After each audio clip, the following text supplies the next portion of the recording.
Without anyone to watch her daughter, a struggling mother takes the little girl to work. But she nearly faints when the child walks into the room, points at the billionaire, and asks, "Are you my dad?" Mommy cries every night looking at your photo. What happens next is unbelievable. Grace woke up before her alarm. She always did. Her body just knew that at 5 in the morning, another day exactly like the rest was starting. She got up carefully so she wouldn't make noise and looked at the small bed in the corner of the room. Lily slept hugging her worn teddy bear, her blonde hair spread across the pillow. The room was tiny. One single bed for Grace, a smaller one for Lily, a shared wardrobe for both, and a small table that served every purpose: meals, studying, and playtime. The window faced the building's inner courtyard, where all she could see was the brick wall of the next building. Grace went to the bathroom in the hallway, which was shared with other tenants. She brushed her teeth, washed her face, and tied her brown hair into a simple ponytail. In the mirror, she noticed her tired eyes. 26 years old, but sometimes she felt like she was 50. She went back to the room and prepared breakfast on a small side table where there was a portable electric burner. 2 slices of bread, a little jam, and some warm milk. Lily woke up to the smell. "Morning, Mommy." "Morning, sweetheart. Did you sleep well?" Lily nodded and sat at the table, still drowsy. Grace served breakfast and sat beside her daughter. They ate in silence, a little ritual they repeated every day. "Today Aunt Sarah is picking you up from school, and you'll stay with her until I get back, okay?" "Okay." "Aunt Sarah lets me watch cartoons." Grace smiled. Sarah was the 60-year-old neighbor who looked after Lily some afternoons. She was one of the few people Grace trusted. After breakfast, Grace helped Lily get dressed, brushed her hair, and made 2 braids. The little girl was beautiful, with big blue eyes and a smile that lit up any space. She was the most precious thing in Grace's world. "Mommy has to go to work. Will you be a good girl at school?" "Yes." "Will you be good at work too?" Grace chuckled softly. "I'll try." They left together. Grace dropped Lily off at school and took 2 buses to get downtown, where Whitmore Global's headquarters stood. 40 floors of glass and steel, reflecting the grey morning sky. Grace entered through the employee's entrance, showed her badge to the security guard, and went up to the locker area. She changed into the blue uniform of the outsourced cleaning company, grabbed her cart of supplies, and got to work. Her shift started on the 35th floor. Executives, managers, and important people worked there. Grace pushed her cleaning cart along the marble hallways, barely noticed by the men and women in suits who rushed by, talking on the phone or carrying folders. No one looked at her. It was as if she were invisible. Grace cleaned conference rooms, emptied trash cans, wiped glass tables.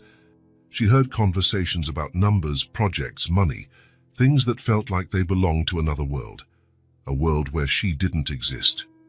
The 36th floor housed the president's offices. Grace only went up there twice a week, and always with her supervisor. That was where the Whitmore family worked, the owners of the company. Grace had never seen any of them up close, but she knew they were powerful people. During her lunch break, Grace went to the plaza in front of the building. She sat on a bench, ate the sandwich she'd brought from home, and called Sarah to ask how Lily was doing. "She ate her lunch just fine, and now she's drawing," Sarah would say. "Thank you for looking after her." "Don't mention it, Grace. Lily is an angel." Grace went back to work, feeling a bit lighter. She knew her daughter was safe, and that's what mattered. The afternoons dragged on. Grace cleaned restrooms, hallways, elevators, always in silence, always invisible. Whitmore Global employees walked by her as though she were part of the decor. At 6 o'clock, Grace finished work. She changed clothes, grabbed her bag, and left through the same entrance she'd come in. Then it was 2 crowded bus rides back home, always exhausted. When she reached home, Lily would run to hug her. "Mommy, you're back." "I always come back, my love." They had dinner together. Grace helped Lily with her homework. Then they played a little before bedtime. It was Grace's favorite moment of the day. After Lily was asleep, Grace would sit on the edge of the bed watching her daughter. She thought about the future, the dreams she had tucked away, and the life she wanted for Lily. Sometimes the weight of responsibility felt overwhelming. Grace worked hard, saved every penny, made sacrifices, all for her daughter, all to ensure Lily had a better shot in life. No one at Whitmore Global knew she had a child. No one knew her dreams, fears, or hopes. To them, Grace was just another cleaning lady, invisible, with no story, no importance. But Grace knew who she was. She knew she had worth, and she knew she would do anything to protect Lily. While the city slept outside, Grace planned the next day. Another day just like the others. Another day carrying the weight of the world on her shoulders. Quietly, as always. She had no idea her life was about to change forever. Grace was finishing Lily's hair when the phone rang. It was 6:40 a.m., too early for anyone to call. Her heart skipped a beat. "Hello?" "Grace, dear, it's Sarah." The neighbor's voice sounded worried. Grace's stomach tightened. "Sarah, is something wrong?" "The school called me because they couldn't reach you. Your phone must be out of service." Grace checked her cell phone. Only 2 bars. The old device was always giving her problems. What did the school want? "Grace, the daycare is closed today. A major plumbing problem. The main pipe burst overnight and flooded everything." The words thundered in Grace's mind. Closed today, no warning. "But they can't just shut down without notice." "It was an emergency, dear. They said they'll only get it fixed by tomorrow." Grace sat on the bed, her legs shaking. Lily was on the floor, playing with dolls, humming a song she'd learned in class. "Sarah, maybe you could watch Lily today?" There was a pause on the other end. "Oh, Grace, any other day I would, no problem. But today I really can't. My sister Rosa is in the hospital, and I promised I'd stay with her all day. She's alone, you know? She doesn't have anyone else." Grace closed her eyes. "I understand, Sarah. I'm really sorry, dear. If it were anything else, it's okay. Take care of your sister." Grace hung up and looked at Lily. The little girl had just discovered that her 2 favorite dolls fit perfectly in the toy house. "Mommy, look! Barbie and Anna can live together." "That's great, my love." Grace tried to think of alternatives. She had no family in the city. She'd moved here when she found out she was pregnant, wanting a fresh start, far from everything. She had no close friends. Sarah was practically the only person she trusted with Lily. She glanced at the clock, 6:50. She needed to leave the house in half an hour to get to work on time. What would she do? She couldn't miss work. She'd already missed 2 days the past few weeks when Lily had a fever. The first time, her supervisor, Mrs. Henderson, was understanding. The second time, she'd made it clear that any more absences could result in termination. "Cleaning staff are easy to replace, Grace," she had said in her clipped tone. "There's a line of people waiting for jobs." Grace couldn't afford to lose her job. It was her only source of income, the only way to pay rent, buy food, and clothe Lily. A wild idea started forming in her mind. What if she took Lily to work? The Whitmore Global building was huge, 40 floors. She was sure there were empty rooms where she could keep Lily hidden for a few hours, just until the end of her shift. It was far too risky. If they found out, she'd be finished. But she had no choice. "Lily, come here, sweetheart." The girl dropped her dolls and ran into her mother's arms. "Today you're going on a very special trip with me." Lily's blue eyes sparkled with curiosity. "What trip?" "You're going to see the building where I work, but it's our special secret, okay?" "A secret, like in the movies?" Despite her worry, Grace smiled. "Yes, like in the movies. You'll stay in a special room, very quietly, while I work. Then we'll go home together." "Can I take Ted?" Lily asked, pointing to her teddy bear. "Of course you can." Grace packed a backpack with everything that might keep Lily busy for hours. Coloring books, crayons, small toys, teddy, sandwiches, juice, cookies, and fruit. She also brought a small blanket in case Lily wanted to nap. Now listen carefully, Lily. In the building where I work, there are important rules. You have to stay exactly where I leave you and cannot leave that place. Understand? Why? Because you could get lost. It's a really big building with lots of people. If you get lost, I won't be able to find you. Lily gave a serious nod. I don't want to get lost. Then you'll stay in the room I choose, right? Right. The ride downtown never felt so long. Grace was nervous, checking and rechecking she had everything in Lily's backpack. Lily was excited, gazing out the bus window, commenting on cars and buildings. Mommy, that building is really tall. It is. But the one where I work is even taller. Really? Taller than the clouds? Almost, Grace laughed, trying to hide her anxiety. When they got off the bus in front of Whitmore Global, Lily gaped. Wow, it's really, really big. The steel and glass tower rose toward the sky like a mountain. Grace always felt small next to it, but now, with Lily by her side, the feeling was even stronger. Come on, sweetheart. They entered through the employee's entrance. Mr. Martinez, the security guard, was at his post as usual, a friendly man in his 50s who always greeted Grace with a smile. Good morning, Grace. He paused when he saw Lily. Well, who's this little princess? Grace felt her cheeks heat. Good morning, Mr. Martinez. This is my daughter, Lily. Her school closed today because of a problem, and I had no one to watch her. Mr. Martinez knelt to Lily's eye level. Hi, Lily. That's a lovely name. How old are you? Lily held up 4 fingers. 4? 4 years old? You're already such a big girl. Mr. Martinez stood up and looked at Grace with understanding. He had 3 children of his own and knew how hard parenting could be. Grace, you know you're not allowed to bring a child to work. I know, Mr. Martinez. It's just for today. I promise she'll stay quiet. He glanced around, making sure no one else was around. I get your situation. I've been there. But if anyone finds out, they won't. I'll find a safe place for her to stay. Mr. Martinez hesitated, then sighed. Just for today, Grace. And be careful, okay? If Mrs. Henderson finds out. Thank you, Mr. Martinez. Thank you so much. Grace took Lily's hand and they headed for the elevator. Others joined them, executives in expensive suits and serious faces. Lily stayed quiet, fascinated by everything. They got off on the 35th floor. Grace knew it well. This was where she spent most of her shift. The corridor was empty. Most employees arrived after 8. Grace walked down the hallway, checking the rooms.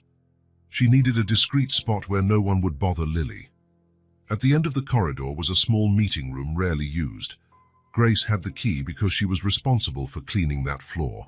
She opened the door and peeked inside. Perfect. A simple room with a round table, 6 chairs, and a window overlooking the city. There was a small side table in the corner where Grace could set up Lily's things. Here we go, Lily. This is your special room today. Lily went in and looked around curiously. It's pretty. Mommy, I can see the city through the window. Yes, you can. But remember our talk. You're not allowed to leave this room. Grace spread Lily's toys on the table, arranged the snacks on a chair, and laid the blanket on another chair in case Lily wanted to rest. Teddy stayed in her daughter's arms. You have everything you need. Food, toys, Teddy. If you need anything super important, call my name, okay? But only if it's really, really important.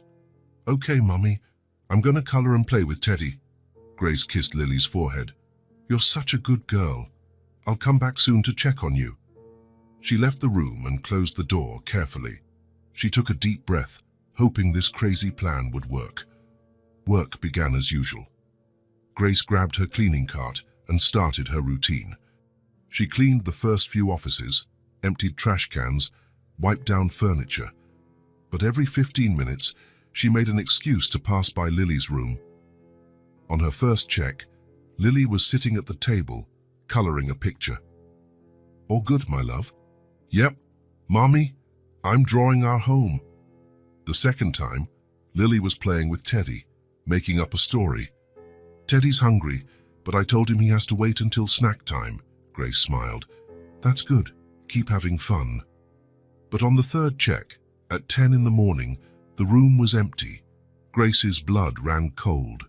The backpack was still there, toys scattered on the table, Teddy on a chair, but Lily was gone. "Lily," she called softly, not wanting to make too much noise. "Lily, where are you?" Silence. Grace left the room and looked down the hallway. Empty. She ran to the nearest women's restroom. Also empty. Panic set in. Where could Lily have gone? The building was huge. She could be anywhere. Grace began searching floor by floor. She checked the 36th floor, nothing. The 34th floor, no sign. Meanwhile, 3 floors up on the 38th floor, a very important meeting was underway. It was Whitmore Global's monthly board meeting. 12 men in immaculate suits sat around a long mahogany table, discussing numbers, strategies, and the company's future. Ethan Whitmore sat at the head of the table.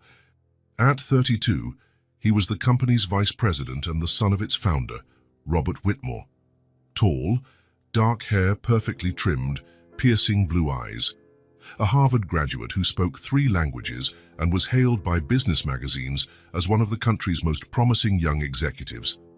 Third quarter figures show a solid 15% growth compared to the same period last year, reported James Morrison, the CFO. Ethan flipped through the reports in front of him, taking occasional notes. The meeting followed the usual pattern. Figures, projections, strategies. "And what about the Asian market?" another director asked. "We have very positive prospects for next year," Ethan replied. "We plan to expand." Right then, the conference room door opened. A little blonde girl with pigtails walked in. She wore a pink floral dress and white sneakers, carried a brown teddy bear, and looked around curiously, without a trace of fear. 12 men stopped speaking at once. Everyone stared at the child, baffled. "How did a child get in here?" mumbled the HR director. Lily walked right up to the table, her tiny footsteps echoing in the sudden hush, and stopped directly across from Ethan. She looked straight at him. Ethan felt something odd stir inside him. Those big blue eyes looked strangely familiar. The shape of her face, the tilt of her head. "Hi," Lily said in her sweet, childlike voice. "Hi," Ethan replied automatically, unable to look away. Lily studied him for a moment, as if memorizing each detail of his face. Then, with the pure spontaneity of a 4-year-old who has just recognized someone, she said, "You're my daddy. Mommy cries every night looking at your picture." A deafening silence fell. The 12 men froze, as though someone had paused time. A few opened their mouths, but nothing came out. Ethan felt the world spin. His face went pale and his hands trembled imperceptibly on the table. He opened and closed his mouth several times, trying to form words that simply wouldn't come. I don't, that's not... At that exact moment, Grace burst into the room, out of breath and frantic. She'd raced up 3 flights of stairs searching for Lily. "Lily!" she cried, running inside. All eyes turned to Grace. She wore the blue cleaning uniform, face flushed with panic, hair undone from sprinting around. Grace snatched Lily into her arms, holding her tight. "I'm so sorry," she muttered, unable to look anyone in the eye. This was a mistake. Ethan was still speechless, staring at Grace as though seeing a ghost. There was something about that face, those frightened brown eyes. Grace turned to leave, Lily in her arms. "Mommy, why are you crying?" Lily asked, confused. "I found Daddy just like you always said." Grace didn't reply. She ran from the room, heart shattered, feeling the scorching weight of 12 stairs on her back. Inside, those 12 men remained silent, eyes locked on Ethan Whitmore, who sat unmoving in his chair, gaze fixed on the door through which Grace and the little girl had disappeared. The meeting was over, but for Ethan, something far bigger had just begun. Grace spent the rest of the day trying to be invisible again. She pushed her cleaning cart down the halls, head low, avoiding eye contact. Her hands trembled every time she emptied a trash can or wiped down a desk. Lily was back in that small conference room, happily playing with Teddy as though nothing had happened. To her, it had just been an adventure. She had no idea why Mommy was so upset. "Mommy, can I have another cookie?" "Yes, sweetheart." Grace tried to sound normal, but her voice shook. Every noise in the hallway made her heart race. At any moment, someone could come to fire her or worse. The hours dragged on. Grace cleaned restrooms, arranged offices, wiped down furniture, operating on autopilot. All she could think about was getting out of there as soon as possible. At 5 o'clock, with her shift nearly over, Grace packed up her cleaning supplies for the last time. Maybe she wouldn't even come back tomorrow. They were probably deciding her fate already. She walked into the small room to retrieve Lily. "Let's go, my love. Time to go home." "Already? But I was still playing." "We can play at home." Grace quickly gathered the toys into Lily's backpack. She wanted to leave before anyone could stop them. With Lily on her hip, she made her way to the elevators. The corridor was busy with employees heading out for the day, men and women in suits, chatting and laughing, making after-work plans. Grace tried to blend in, just another person eager to go home. She reached the elevator and pressed the button. The doors slid open. "Grace!" She turned. Ethan Whitmore stood just a few feet away, alone. He'd taken off his jacket and loosened his tie, looking tired. Grace felt her knees go weak. Lily lifted her head from Grace's shoulder. "Hey, it's you again." Grace hushed her daughter gently, pressing Lily's face into her shoulder. "Mr. Whitmore, could we talk?" It wasn't really a question. It was more a statement of fact. Grace glanced around. A few other employees waited for the elevator, watching curiously. "I need to take my daughter home." "This won't take long." Grace hesitated. She had no choice. She nodded. Ethan looked around as well. "My office." They walked silently to the 36th floor. Grace had never been in Ethan's private office. It was a spacious room with an enormous dark wooden desk, shelves filled with books, and a window with a sweeping view of the city. "Have a seat," Ethan said, gesturing to the chairs in front of his desk. Grace perched on the edge of one, Lily still on her lap. The little girl gazed around, impressed by the large space. "Your office is really big," Lily commented. Ethan gave a faint smile. "Yes, it is." He sat in a chair next to them, not behind his desk. The three remained quiet for a moment. Grace could hear her own heartbeat. "She's my daughter," Ethan finally said. It wasn't a question, it was a statement. Grace held Lily tighter. "I can explain. She's my daughter," Ethan repeated, this time looking directly at Grace. "I remember you." Grace closed her eyes. Of course he remembered. How could he forget? "Lily, sweetie, can you play on the floor with Teddy, Mommy needs to talk to this gentleman." "Okay." Grace set Lily on the floor and pulled a few toys from the backpack. The little girl sat on the rug and began to play, humming softly. 5 years ago," Grace began, not meeting his eyes. "It was 5 years ago." Ethan nodded. "I remember the company's year-end party. You were working catering. Just a temporary job. I needed extra money." Grace recalled it all vividly. She'd been hired to serve drinks at Whitmore Global's holiday celebration, a fancy event on the top floor of the building with panoramic views of the city. Ethan had arrived late to the party, looking tired and stressed. He stood alone in a corner, sipping a drink while everyone else mingled. Grace had approached to offer another drink, and they started talking. "You were different that night," Grace said quietly. "Not like the other executives. I just argued with my father about the direction of the company, my life." She remembered.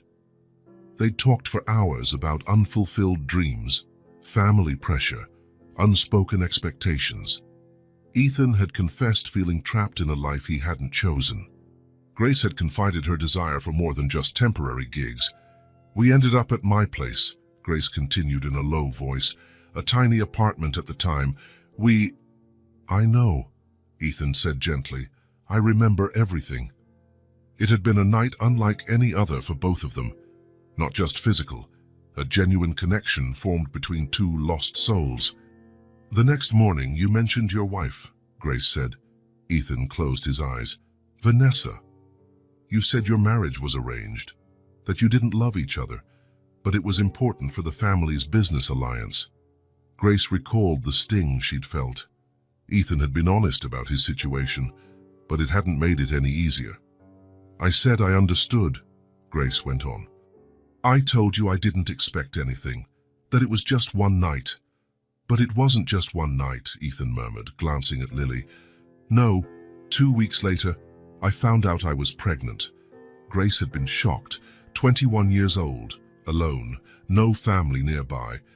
She'd weighed all options, but the moment she saw the first ultrasound, she knew she wanted the baby. Why didn't you tell me? Grace looked at him. You had a wife, a family, a position in the company, and me, I was no one, a temporary waitress. That didn't matter. Of course it did. Your family would never accept a scandal like that.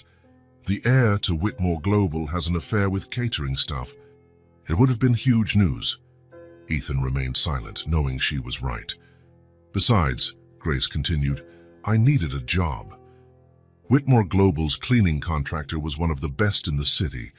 I got hired 6 months after Lily was born. If I had told the truth, they never would have hired me. So you stayed silent. I survived. I made sure my daughter had food and a roof. That's all. Grace glanced at Lily, still absorbed in her imaginary game with Teddy. Over these 4 years, I caught glimpses of you in the corridors, Grace said. You walked past me as if I were invisible, and I let you. It was easier that way. I didn't know. Of course you didn't. Nobody looks at the cleaning staff. Ethan leaned forward in his chair. Grace, if I'd known, what would you have done? Left your wife, publicly admitted you had a fling with an employee, destroy your family's reputation. Grace spoke without anger, just realism. I made the choice I thought best, she said. You went on with your life, I went on with mine, and Lily grew up happy and healthy. But she knows about me, Grace sighed. Lily always asked about her dad. I couldn't lie outright, so I told her he was an important man who lived far away. And the photo, Grace blushed. I cut your picture out of a business magazine. Lily kept asking how her daddy looked. I showed her the picture and said maybe one day she'd meet you. That's why she recognized me today. Yes, that's why she said what she said in the meeting. To her you were real. To me you were just the answer to her questions. They fell silent for a few moments. Lily continued playing, unaware of the gravity in the adult's conversation. What do you want now? Grace finally asked. I want to know my daughter. She met his gaze. Are you sure? If you come into her life, you can't leave whenever you're tired. She's not a toy. I know that.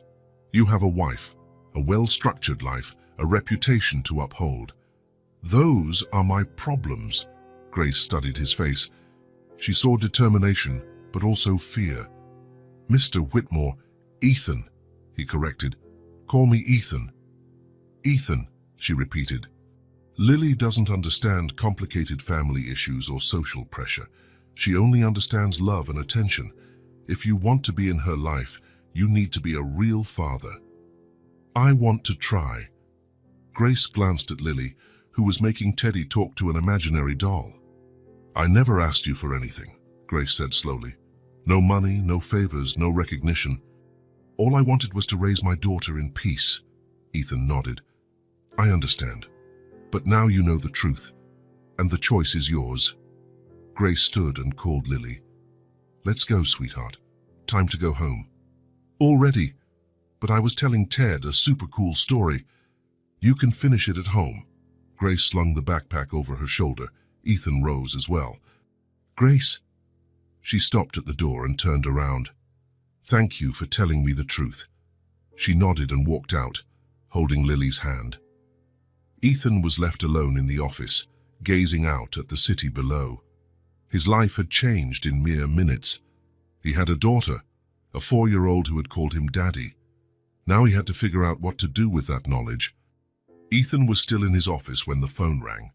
It was 7 in the evening and the building was nearly empty. He'd been replaying his conversation with Grace, trying to process it all. "Ethan, come to my office. Now." Robert Whitmore's voice allowed no argument. Ethan hung up and sighed, knowing this was inevitable. The president's office was on the top floor, twice as large as Ethan's, with an imposing decor that made it clear who was in charge. Robert sat behind a massive desk, hands clasped over an open folder. "Close the door," he ordered without lifting his eyes from the papers. Ethan obeyed and approached. His father, at 62, was still an impressive figure. Grey hair neatly combed, an impeccable suit, perfect posture. He had built Whitmore Global from the ground up and never let anyone forget it. "Sit!" Ethan sat in one of the chairs in front of the desk. Robert finally looked up, his jaw clenched. "Morrison told me what happened in today's meeting. James Morrison, the CFO, had been there when Lily walked in. It was only natural he'd report to Robert. Dad—" "Be quiet," Robert interrupted, raising a hand. "I'll speak first. Then you'll explain how you plan to fix this mess." He stood and walked to the window, his back to Ethan. His voice was cold, controlled. "Her child walked into a board meeting and said, in front of 12 people, that you're her father. The mother is a cleaning employee. That's bad enough." Ethan stayed silent, knowing Robert wasn't finished. "Worse," Robert continued, still facing the window. "Some directors are already making jokes in the hallways, saying the Whitmore men have exotic tastes, that we like to toy with the help." Robert spun to face him.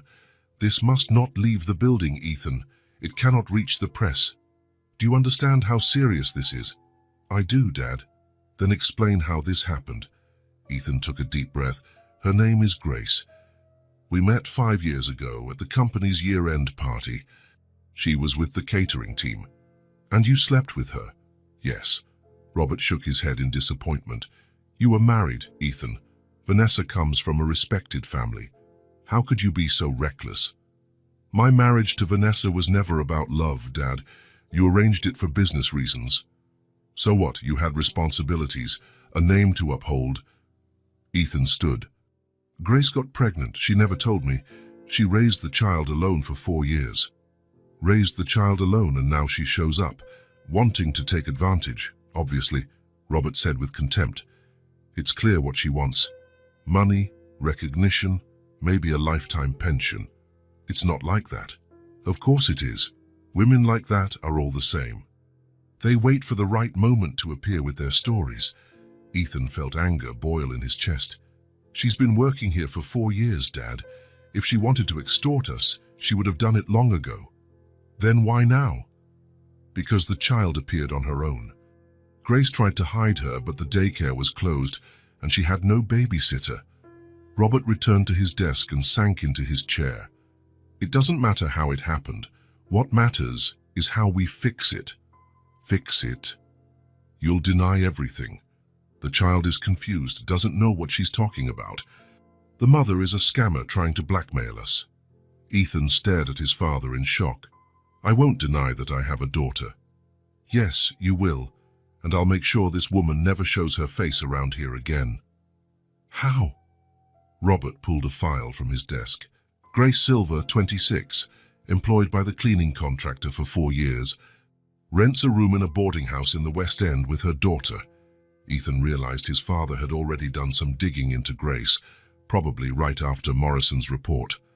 "I'll have her fired tomorrow," Robert said, flipping through the pages. "For misconduct, bringing a child into the workplace." "You can't do that." "I can and I will." "Then I'll make sure she can't find decent work anywhere else in town. A few strategic phone calls will do it." Ethan sprang up. "Dad, you're talking about ruining someone's life." "I'm talking about protecting our family," Robert replied, standing as well. "Our reputation, our company. And the child, you're also going to ruin a 4-year-old's life." Robert shrugged. "The child's not our problem. She's my daughter." "Prove it," Robert said coolly. "Where are the DNA tests, the birth records, the evidence?" Ethan fell silent for a moment, then shook his head. I don't need proof. Just look at her. Nonsense. Any blonde child can look like any blonde man if someone wants to see a resemblance. You know she's my daughter, Dad. Just like I do. Robert stepped closer, anger seething in his eyes. Listen carefully, Ethan. You're going to deny this story. Say you've never met that woman, that she's just trying to extort us. What if I refuse? Then you're out of the company. For good. Father and son glared at each other. Ethan saw the unyielding resolve in Robert's eyes. It wasn't an empty threat. So you disown your own son? If that's what it takes to protect everything I've built, yes. Ethan took a few steps around the office, his hands in his pockets. He thought of Grace, quietly working these 4 years, of Lily, playing alone while her mother worked to make ends meet. She never asked for anything, he said at last. What? Grace never asked for money, acknowledgement, or help. She raised the child alone, not bothering anyone. That makes her more dangerous, Robert insisted. Women like that are calculating, waiting for the perfect moment to strike. But she gave me a daughter, Ethan continued, ignoring his father's insult. And I want to know her. You have Vanessa. You two can have children whenever you want. Lily isn't a substitute for some future child. She's already here. And she called me Dad. Robert returned to his seat, voice turning even colder. If you keep up this nonsense, Ethan, you'll lose everything, your position, your social standing, the community's respect. For what? To play daddy with a kid born out of wedlock. Ethan clenched his fists. Don't talk about my daughter like that. She's not your daughter, officially, and she never will be, if I have a say. You can't stop me. Yes, I can. I'll have her mother fired tomorrow and destroy her reputation. I'll make life so hard for them that they'll have no choice but to leave town. Why hurt innocent people? That's how you protect a family, Ethan, with a firm hand. Your grandfather did it. I do it. And you should learn to do it too. Ethan stared at the man on the other side of the desk. All his life, he'd admired his father's strength and determination. But now he saw only coldness and cruelty. No, he said simply. What did you say? I said no. I won't deny I have a daughter, and I won't let you ruin their lives. Robert rose slowly, face red with anger. So you've chosen your side. I have. Fine. As of tomorrow, you're no longer employed here. And Grace Silva is out too. If you fire Grace, I'll go to the press. I'll tell them everything, what you're doing, how you treat employees. It was a bluff, and Robert knew it. But he also knew Ethan could be impulsive when enraged. You wouldn't. I would. I'll do anything to protect my daughter. They locked eyes for a long moment. Finally, Robert sank back in his chair. You have 24 hours to end this, Ethan, one way or another. Either you fix this or I will. Ethan walked to the door. He paused before leaving. You're going to fire Grace anyway, aren't you? Robert didn't answer, but his silence said it all. Then I know what I have to do, Ethan said, stepping out. Robert stayed behind, gazing at the closed door.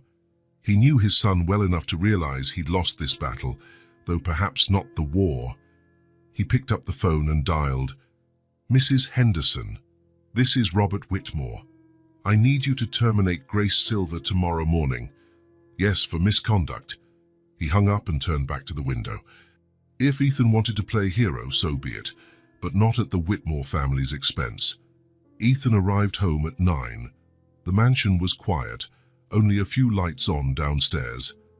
He parked in the garage and remained in the car for a moment, steeling himself. He knew confronting Vanessa was inevitable. The house was far too big for just 2 people, 12 bedrooms, a dining hall for 20, a library, an office, a pool.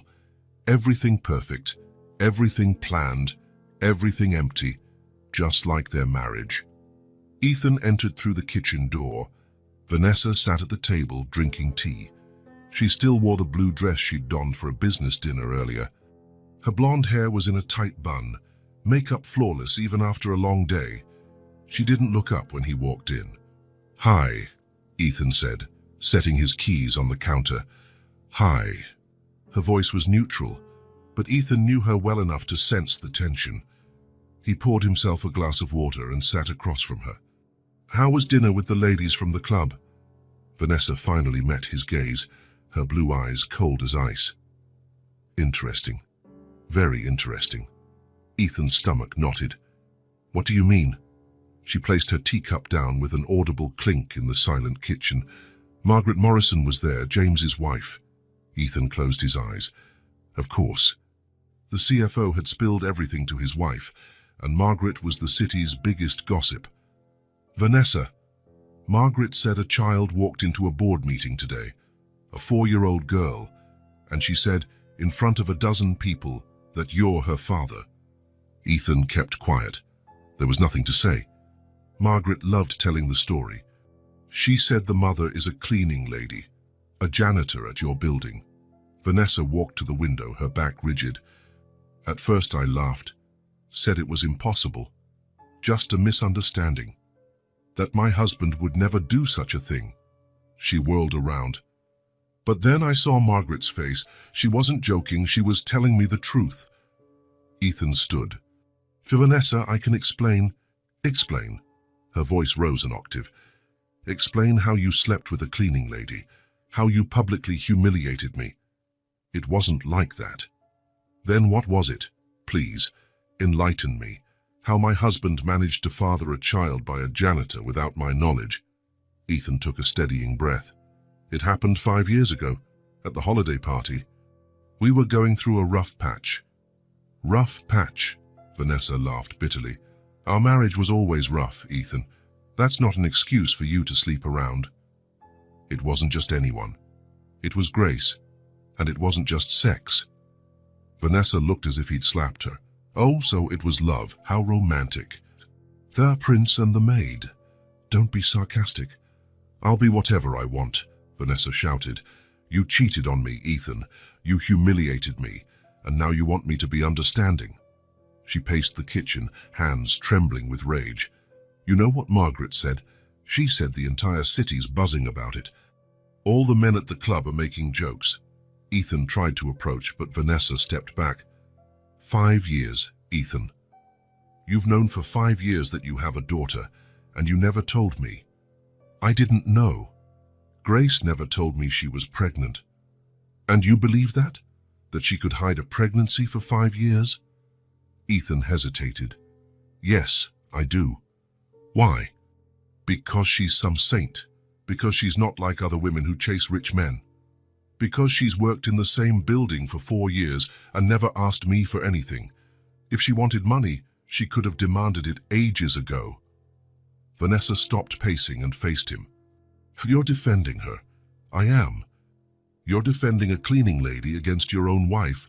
I'm defending the mother of my child." Vanessa was silent for a few seconds. Her voice dropped lower, more dangerous.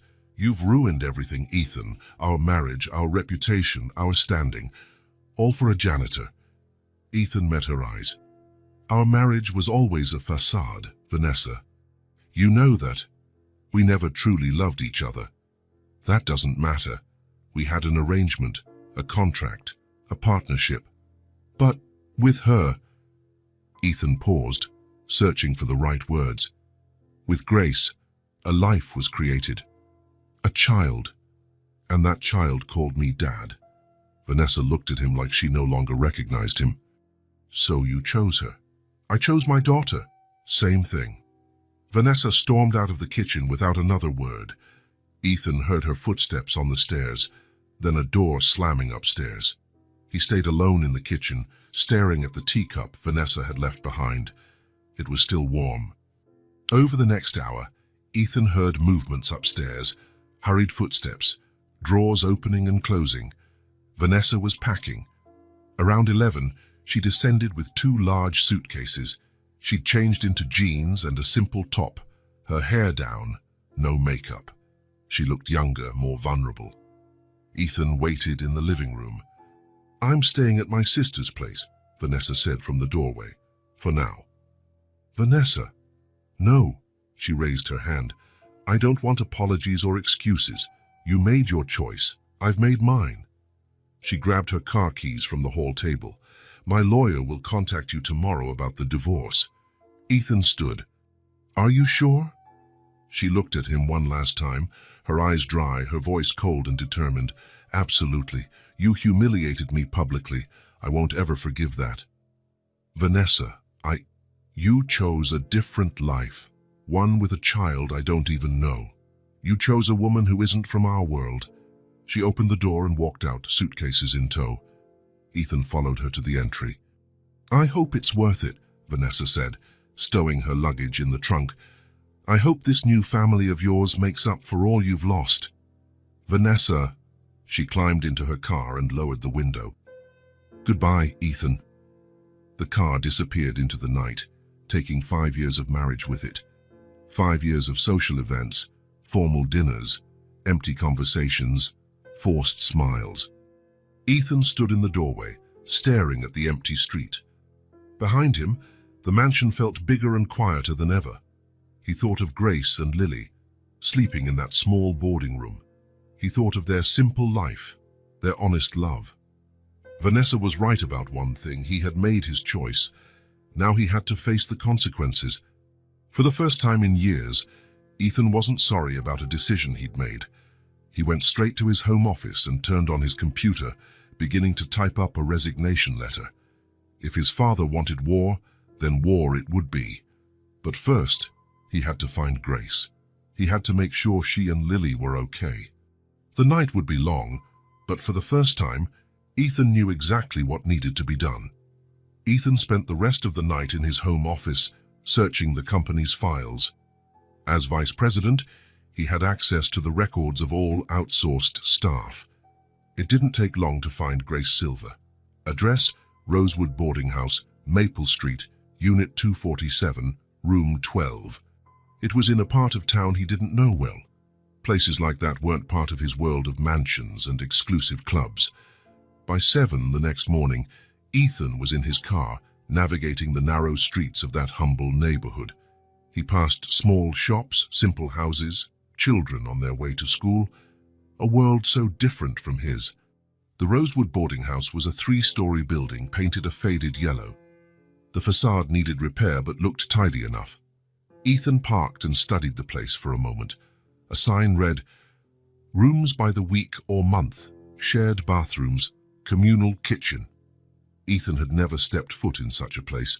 He couldn't imagine life in a single room with a 4-year-old. He got out of his car and entered. The corridor smelled of disinfectant and homemade cooking. Voices drifted from the shared kitchen, along with the sound of a TV somewhere. He climbed to the 2nd floor and found room 12. He paused, took a deep breath, and knocked softly. "Just a minute," came Grace's voice from inside. He heard footsteps, and the door opened. Grace stood there in a simple t-shirt and jeans, holding a wet garment in her hands. "Ethan." Her eyes widened in shock. "What are you doing here?" "May I come in? I need to talk to you." Grace hesitated, glanced down the corridor, then opened the door wider. The room was exactly as Ethan had imagined, small and basic but organized. 2 beds, a wardrobe, a little table. Clothes hung to dry in a wash basin on the floor. Grace had clearly been doing laundry. Lily was on the floor, drawing in a notebook, wearing pink pajamas with unicorns. She was humming softly as she colored. When she saw Ethan, her face lit up. "Hi, did you come to visit me?" "Hi, Lily," Ethan said, trying to sound casual. "I came to talk to your mum." Grace closed the door, still looking uneasy. "How did you find my address?" "Company records. I'm sorry. I know it's invasive." Grace folded her arms. "Why are you here, Ethan?" He glanced at Lily, who had returned to her drawing, then back at Grace. "I came to apologize." Grace frowned. "Apologize for what?" "For your termination." She went pale. "How do you know I was fired?" "My father, he ordered it last night." Grace sank onto the bed. "I knew this was coming. I knew since yesterday." "Grace, No." She stopped him with a hand. "You don't need to say sorry. I took the risk when I brought Lily.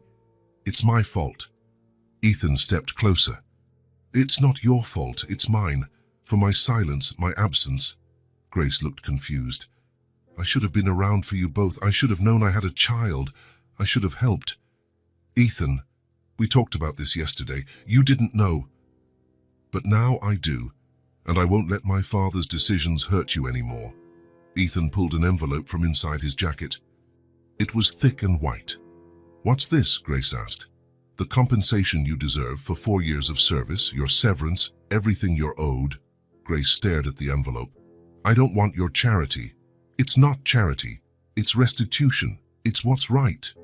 I can't accept. Why not? Grace stood and walked to the small window overlooking the courtyard. Because if I accept, I'll owe you, and I don't want to owe anyone anything. Ethan placed the envelope on the little table. You don't owe me. If anything, I owe you. You don't owe me anything. I do. 4 years of child support, 4 years of help, 4 years of being a father. Grace turned.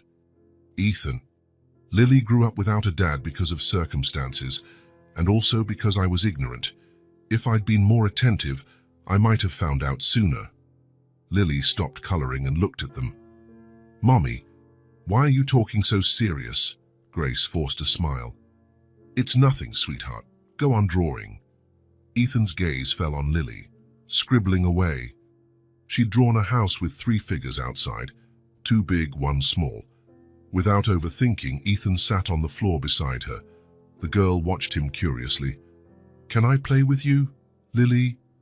Her face lit up. Sure. Can you help me color? Of course. Lily handed him a blue crayon. You color the sky. I'm coloring the grass green. Ethan took the crayon, something he hadn't done in decades, and carefully shaded the sky. Lily observed, nodding approval. You color really well, she praised. Mommy does too. Look. Lily flipped through her notebook, revealing other drawings, flowers, animals, people, all with the imperfect but heartfelt style of a 4-year-old. They're beautiful, Ethan said sincerely. Thank you. Want me to draw you? Ethan glanced at Grace, who stood watching quietly. If you want to. Lily picked a blank sheet, studying Ethan's face intently as she worked. Tongue out in concentration, she sketched. Done, she said, showing her masterpiece.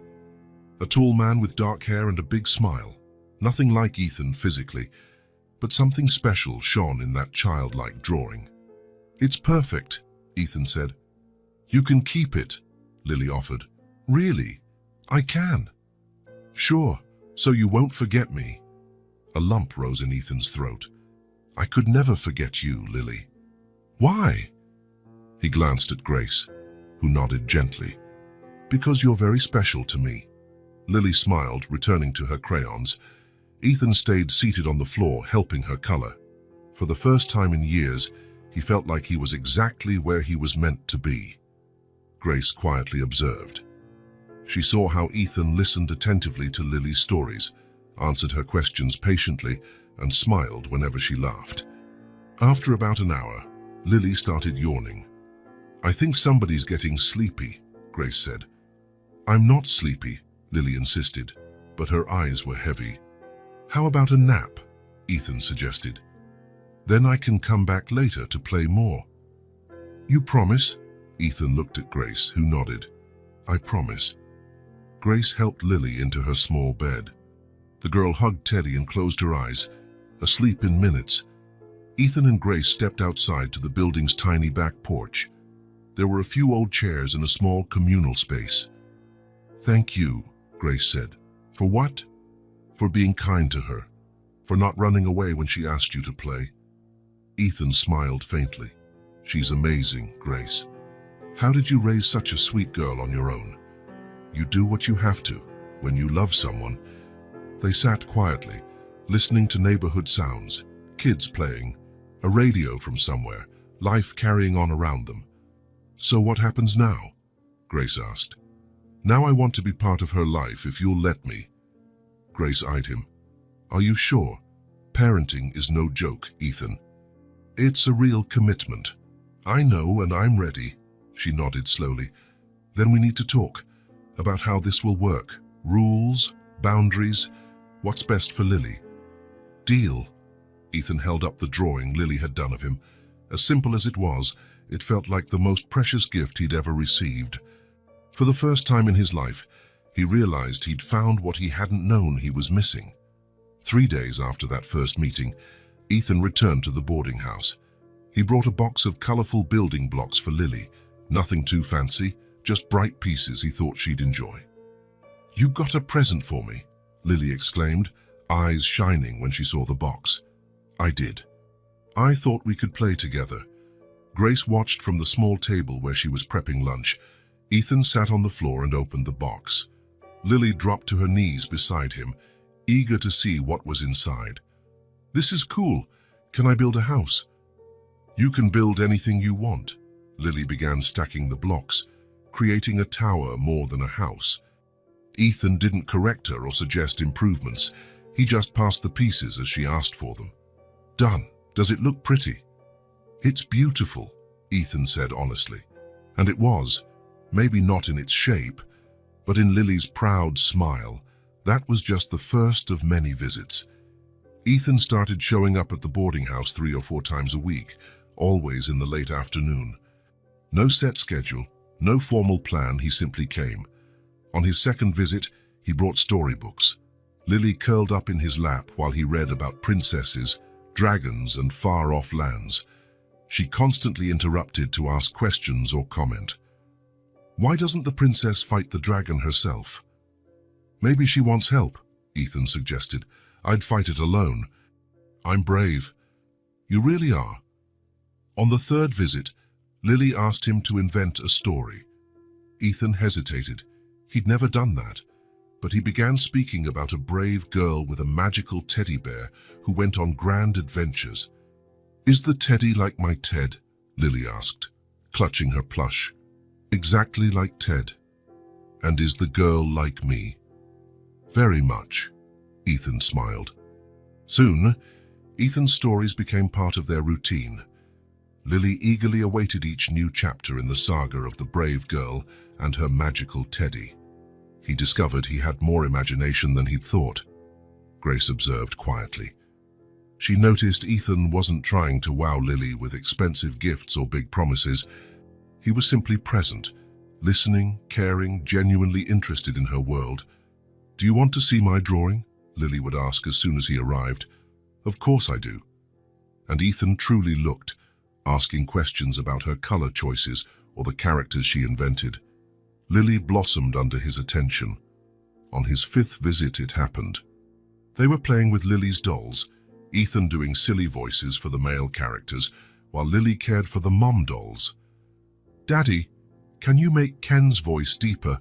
Lily asked. Ethan froze. Grace, folding laundry nearby, also froze. Lily kept playing, completely natural. For her, it wasn't a big moment. Ethan was the man who played with her, told her stories, showed up every day. Of course he was Daddy. Ethan swallowed hard and used a deeper voice. "How's this?" "Perfect, Daddy." Grace and Ethan locked eyes over Lily's head. Grace had tears, but they were tears of something like relief, as if a missing piece had finally found its place. From that day on, Lily called Ethan Daddy freely. It wasn't forced or staged, it simply happened. "Daddy, can you come tomorrow?" "Daddy, do you like chocolate ice cream?" "Daddy, Mommy said you have a really big house." Ethan quickly adapted to being called Daddy. In fact, he preferred it to Mr. Whitmore or Vice President. The weeks rolled by. Ethan rearranged his schedule to have more free time. He cancelled unnecessary meetings, delegated tasks, shifted priorities. For the first time, something was more important than work. One Thursday afternoon, Ethan arrived to find Lily drawing at the small table, singing a song she'd learned at school. Grace was sewing a tear in Lily's clothes. "Hi, Daddy," Lily said without looking up from her sketch. "Hey, Princess, what you drawing?" "I'm drawing our family. Look." She held up the paper. 3 people. 1 woman with brown hair, 1 tall man, and 1 small girl. All smiling, holding hands. "It's beautiful," Ethan said, feeling his chest tighten. Can you put it on your fridge at your house? Ethan had never pinned anything to his sleek stainless steel fridge, but he nodded. Of course I can. He sat beside Lily, watching her draw another sheet, this time an entire little universe, houses, trees, animals, people. This is Miss Sarah's house, Lily explained, drawing a small building. And this is the park we're going to on Sunday. Ethan listened, struck by her vivid imagination. Lily continued to draw, creating stories for every piece she added. And this is Daddy going to work, she said, drawing a small figure walking toward a tall building. Why is Daddy going to work? So he can earn money to buy food for the family, Lily answered in the simple logic of a 4-year-old. Ethan chuckled. Makes sense. When she finished, Lily put her crayons away and stood up. Daddy, can we play dolls now? Sure. They sat on the floor, Lily organizing her dolls for a grand adventure. There were doll parents, a dollhouse and a doll car. Ethan gave them all different voices, invented dialogues, and set up little plots. Grace stopped sewing to watch. Seeing Ethan, once a polished executive, sitting on the floor playing dolls with a 4-year-old was surreal, but it also felt incredibly natural. Now the mom doll is making dinner for the family, Lily announced. What's she cooking? Spaghetti. Everyone loves spaghetti. They played for another hour. Ethan never checked the time or his phone. He was fully there in the moment. When Lily began yawning, Grace declared it bath time. Can Daddy stay for dinner? Lily asked. Grace hesitated. Dinner was different from playing. It meant more closeness, more intimacy, a real step into their daily life. If he wants to, Grace said. I'd love to, Ethan replied. While Grace bathed Lily, Ethan waited in the small common area of the boarding house. Other tenants passed by, greeting him, making comments about how nice it was to see Lily with her dad. Ethan felt a bit uneasy, but also proud hearing people call him Lily's father. They had a simple dinner at the tiny table in the room, rice, beans, and chicken that Grace had cooked with care. Ethan ate every bite, genuinely appreciating it. Mommy cooks really well, Lily noted. She sure does, Ethan agreed. After dinner, Lily brushed her teeth, put on pajamas, and climbed into her small bed with Teddy. Daddy, can you tell me a story? Ethan glanced at Grace, who nodded. Sure. Which one? The Brave Girl and the Magical Teddy. He sat on the edge of Lily's bed and began. She listened intently, asking questions, smiling at funny parts. Slowly, her eyelids drooped. Daddy? Yes? Lily paused her game with Teddy and stared into Ethan's eyes, her little face solemn. It's nice when you come over. Mommy smiles more. Ethan felt his heart clench and expand all at once. He glanced at Grace, who stood by the wall, smiling softly. A real smile. Really? He asked, his voice thick. Yes. Before you didn't come, and Mommy got sad sometimes. Now she's happy. Ethan couldn't respond right away. He had never realized his presence or absence could mean so much to anyone, especially these two people he had come to cherish so deeply.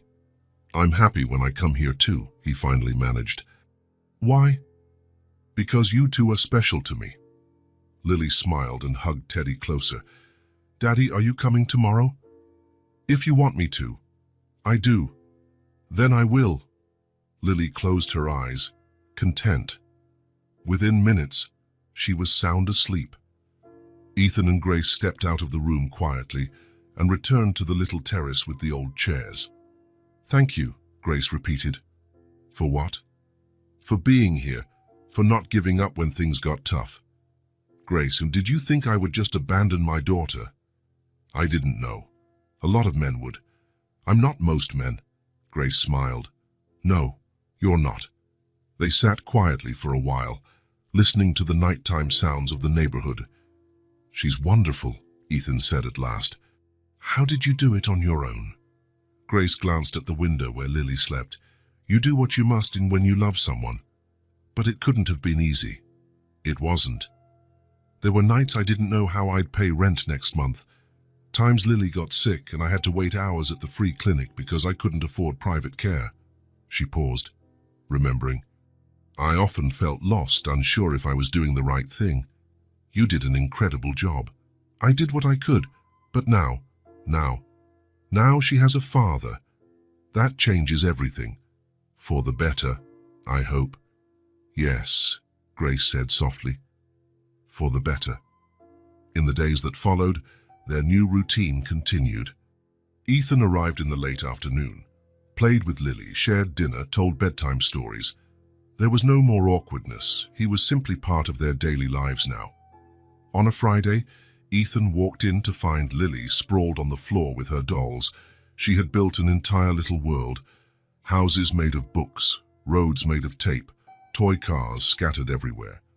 Grace was folding clothes on the bed but paused to watch. Hi, Daddy. Look what I made. Wow, that's an amazing city. Lily explained every detail. There was a hospital for injured dolls, a school where teddy bears learned to read, and a park for all the toys to play together. Ethan sat on the floor and listened, never interrupting or suggesting improvements. He simply enjoyed her enthusiasm. Daddy, do you want to be the mayor of the city? What does the mayor do?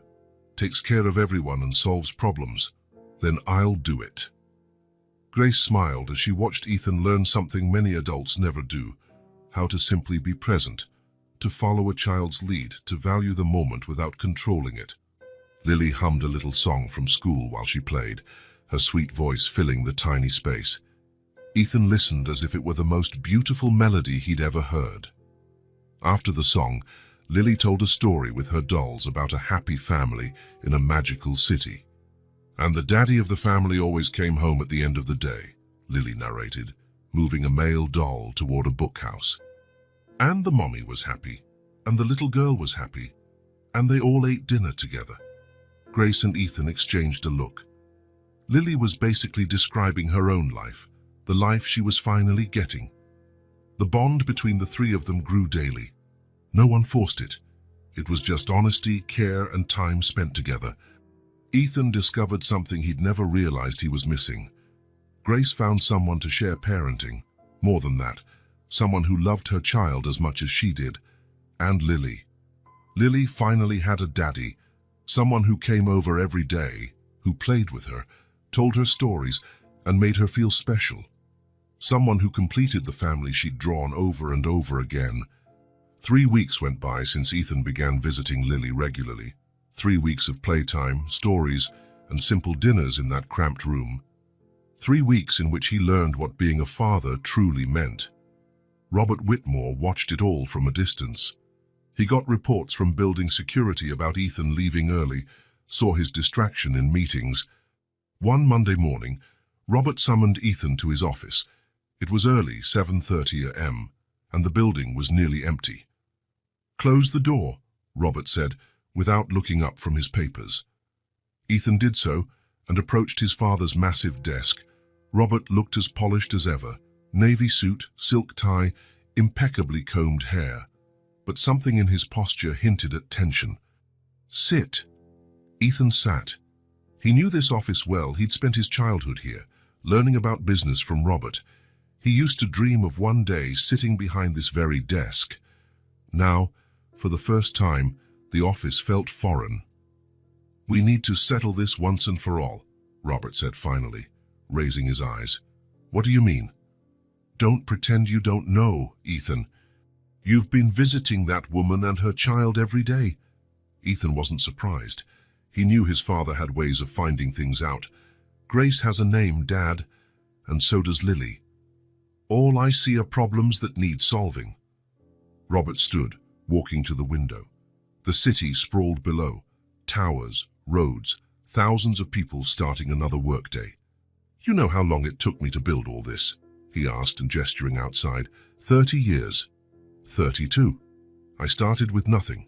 Just a 10 by 10 office and one employee. Worked 16-hour days for over a decade. Ethan had heard the story countless times. "I sacrificed time with your mother, gave up vacations, weekends, holidays, all to build something lasting." Robert turned to face him. And now you want to throw it all away for some woman you slept with once. That's not how it is, Dad. It's exactly how it is. You're jeopardizing everything, the company's reputation, our social standing, our future. Ethan stood. I'm putting my daughter first. She's not your responsibility. She's my daughter. Prove it. Where are the DNA tests, legal documents? Ethan clenched his fists. I don't need documents to know she's mine. In the real world, you do need proof, not feelings. Robert returned to his desk, opening a drawer. He pulled out a thick folder. Do you know what this is? Ethan didn't answer. A full report on Grace Silver, financial history, employment history, personal details. My private investigators spoke with people in her past. Robert flipped pages. She's had other boyfriends before you, at least 3 serious relationships in the last 10 years. So what? So any of them could be the father. She picked you because you have money. Ethan shook his head. That's not true. How do you know? Because she said so.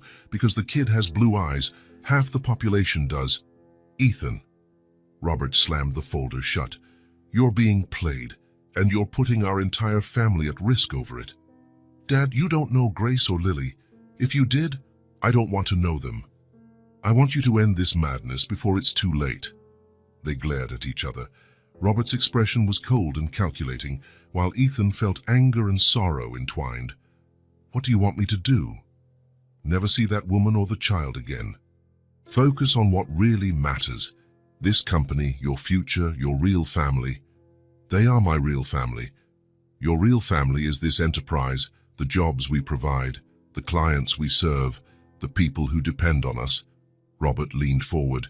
Ethan, you have the potential to surpass me, to take this company further than I ever could.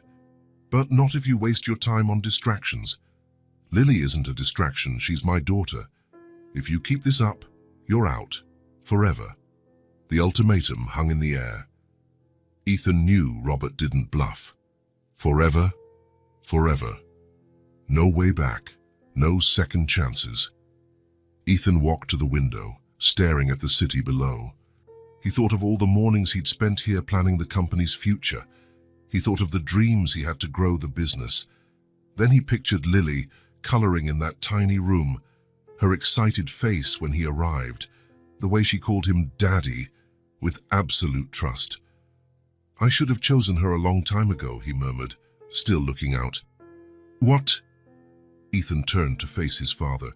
I should have chosen Grace a long time ago. I'm not giving her up. Robert sprang up, face purple with rage. You're making the biggest mistake of your life. Maybe, but it's my life. You're throwing away your career, your future, your inheritance. Ethan walked toward the door, his hand on the knob. If you leave now, don't come back, Robert hissed, voice trembling. Ethan turned once more, looking at the man who'd raised him, taught him business, built an empire for him to inherit. Then this is goodbye. Robert stood behind his desk, frozen, watching Ethan open the door. Ethan. Ethan paused but didn't turn. If you walk out, you'll have nothing. No money, no position, no name. You'll start from scratch. I know. You think you can support a family from scratch at 32. Ethan finally turned around. You did it at 25. Why can't I? For the first time, Robert Whitmore was speechless. The difference, Ethan continued, is that you built an empire but never truly had a family. I plan to have both. He left, letting the door close behind him. The sound echoed like a gunshot in the empty office. He strode down Whitmore Global's hallways for the last time, passing the offices where he'd worked for a decade, corridors he knew so well, people who greeted him as usual. He reached his own office and began collecting personal items, photos, books, a small cactus that Grace had given him the week before. Lily had drawn a card for him, which read, "To the best daddy in the world," in wobbly letters, with 2 hearts. He picked it up and smiled. It was worth more than the entire company. He wrote a simple resignation letter, left it on his desk, and departed. The elevator took him down 40 floors for the last time as a Whitmore Global employee. Ethan felt something he'd never felt before. Freedom. For the first time in his life, he'd followed his heart, and he had no regrets. When the doors opened on the ground floor, Ethan stepped out and didn't look back. He had a daughter waiting for him, and a future to build. A future built on love, not fear, on presence, not absence, on courage, not convenience. Robert Whitmore remained alone in his office, staring out the window at the empire he'd built, an empire that had just lost its heir. But Ethan had gained something far more precious. He had gained a family. 2 weeks after leaving Whitmore Global, Ethan sat in a small rented office downtown. 8 square meters, a second-hand desk, 2 plastic chairs, and a landline phone. A world away from the luxury he'd left behind, but it was his. He used his personal savings to lease the space and buy basic furniture, nothing extravagant, just practical. The rent was cheap because the building was old, but it was clean and in a decent location. On the wall, a simple sign: Whitmore Consulting, people-focused solutions for real businesses. Ethan spent his days calling old contacts, sending proposals, preparing presentations. He'd decided to do business consulting, but with a different approach, prioritizing employees' well-being and sustainable practices. It was tough at first. Many big corporations didn't take him seriously, seeing only a small-time consultant in a cramped office. But Ethan persisted, targeting smaller companies that truly needed help. Competition was fierce, yet he had 10 years' experience and solid contacts.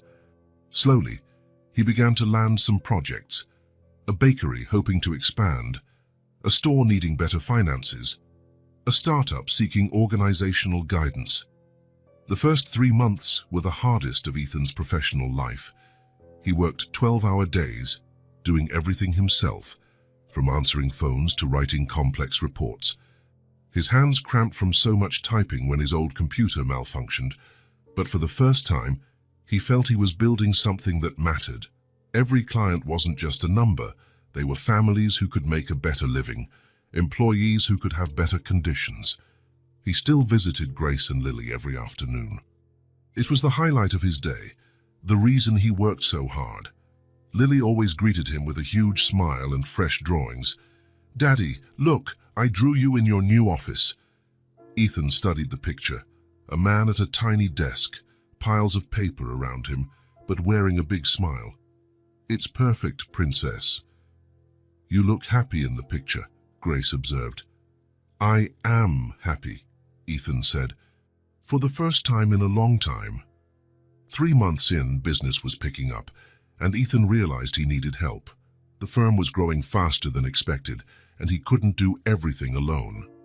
One rainy Thursday, he gathered the courage to ask Grace the question he'd been rehearsing. "Grace, can I talk to you about something important?" She set down her mug. "Sure." "Is everything okay?" "Yes, it's good news. My consulting business is growing faster than I thought." Grace smiled. "That's wonderful, Ethan." "Thank you. But I need someone to help me, not just a secretary. I need someone who understands what I'm trying to do, someone I trust." Grace began to see where this was going. "I'd like to invite you to work with me as my personal assistant." She was silent, absorbing the idea. "Ethan, that's unexpected. I know it might sound strange, but it's not because of our personal connection." "Then why?" He leaned forward. "Because every time we talk about my work, you totally get it. You ask questions that make me think differently. You suggest solutions I never considered." Grace shook her head. "But I don't know anything about running a business. I've never worked in an office. You know about people, Grace, about honesty, hard work, doing what's right, even when it's tough. That's what matters." He paused. "Also, you managed life for you and Lily alone for 4 years. You stayed strong against all odds. If that's not competence, I don't know what is." Grace gazed at her hands. "I don't want you hiring me out of pity or because of Lily." "Grace, look at me." She raised her eyes. "It's not pity. It's because you gave me what the entire world never did, courage." Grace frowned. "Courage? courage to leave a life that didn't fulfill me. Courage to start over. Courage to choose what really matters. Ethan leaned closer. I'm not offering a favor. I'm offering a partnership, a chance to build this new venture together. She pondered quietly. And Lily? I can't leave her alone. That's the second part of my plan. Ethan smiled. I'm about to rent a larger space. And I want to include an on-site daycare, free for employees who are parents. Grace's eyes widened. A daycare at the company? Yes, Lily would be our first child. You could work without worrying, knowing she's safe and close. Grace couldn't answer immediately. That's amazing, Ethan. But a daycare is expensive, and you need permits, trained staff. I've researched it all. Yes, it's costly, but happy employees do better work. It's an investment that'll pay off. Grace shook her head in awe. You've thought of everything. So, do you accept? She took a deep breath. I do. But on one condition. Name it. I want to learn everything.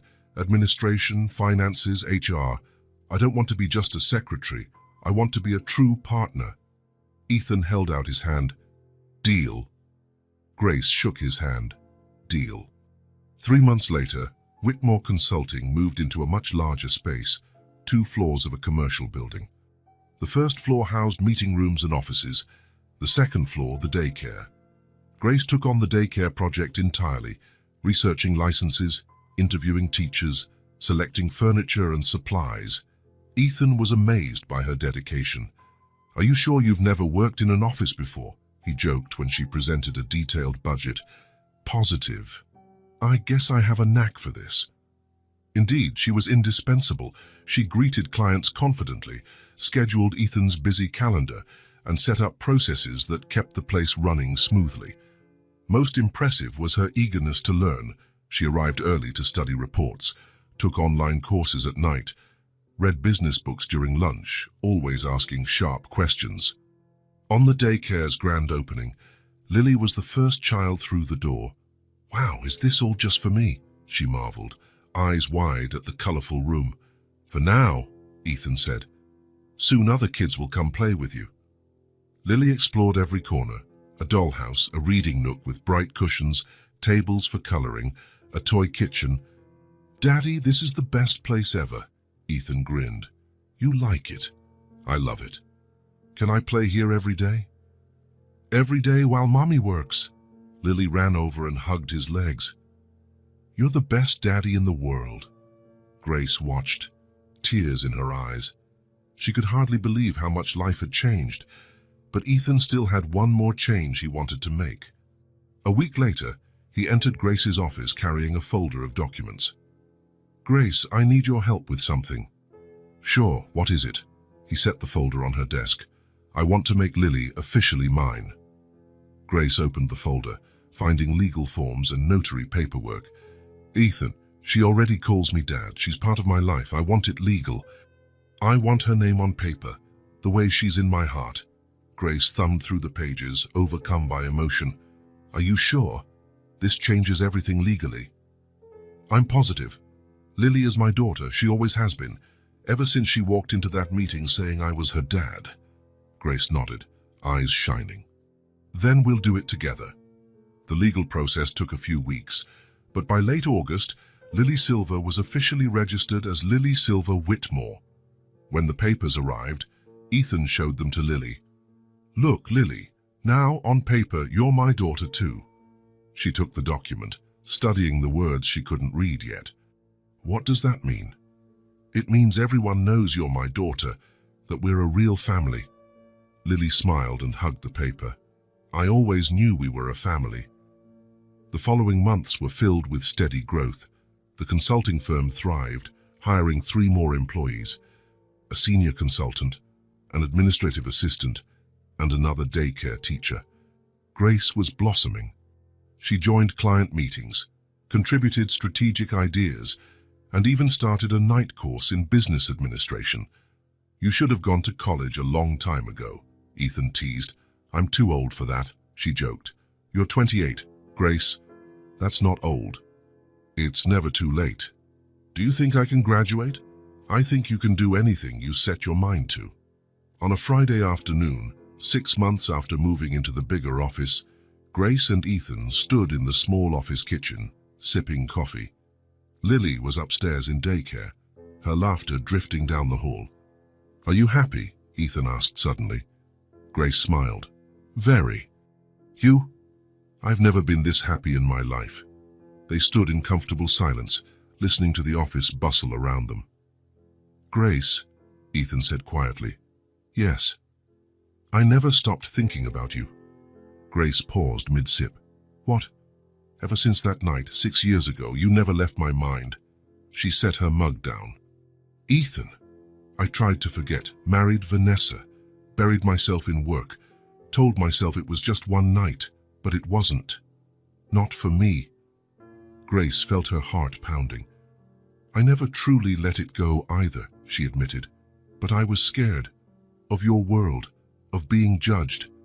That world doesn't exist anymore. It's just us now." She smiled through tears.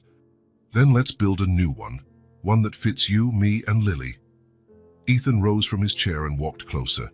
Grace stood too. They embraced, finally free to express what they'd always felt. "I love you," he said. "I love you too," she replied softly. "I always have." They kissed, a kiss 6 years overdue. From upstairs, Lily's voice floated down. "Miss Anna, can I go show my drawing to Mommy and Daddy?" Grace and Ethan broke apart, laughing. "Let's go," Grace said. "Our daughter has another masterpiece for us." "Our daughter," Ethan repeated, savoring the words. 3 months later, Ethan made another big move. He bought a house. Not a mansion, but a cozy home in a family-friendly neighborhood. 3 bedrooms, a yard, and a little patio. "Is this for us?" Lily asked when they first visited. "It's for our family," Ethan confirmed. Lily ran through the house, exploring every corner. There was a bedroom just for her, painted pink, an office where Grace could study, a big living room for them all to gather. "Mommy, look at the backyard. Can I plant flowers?" "Yes, my love." Grace turned to Ethan. "Are you sure? It's such a big responsibility." "Grace, we're already a family. Now we just need a home for our family." She kissed him. "Then yes, let's live here together." They moved in over a weekend. They didn't have many belongings. Grace and Lily owned little, and Ethan had left most of his old life behind. But they had each other. Their first night in the new place, after Lily was tucked into bed, Grace and Ethan sat on the living room floor, looking around. "Feels like a dream," Grace said. "If it's a dream, I don't want to wake up." Lily appeared in the doorway, barefoot, clutching Teddy. "I can't sleep." "Come here," Ethan said, opening his arms. Lily ran to them, nestling between Grace and Ethan on the sofa. "It's nice to be in our own house," she murmured. "It sure is," Grace agreed. The 3 of them sat quietly, cuddled together. For the first time, they felt completely at home. 6 months later, on a Saturday afternoon, they strolled through the neighborhood park. Lily raced ahead, chasing butterflies, while Grace and Ethan walked hand in hand. "The firm is doing great," Grace noted. "Really great. We might need a bigger office next year, and more staff, and more kids in the daycare." Lily dashed back, breathless and grinning. "Daddy, Mommy, I made something special at home." "What is it, Princess?" "It's a surprise. You'll see when we get back." Once home, Lily darted to her room and came back holding a sheet of paper. "Look, I drew our family." She showed them the picture. 3 people holding hands, a brunette woman, a tall man, and a small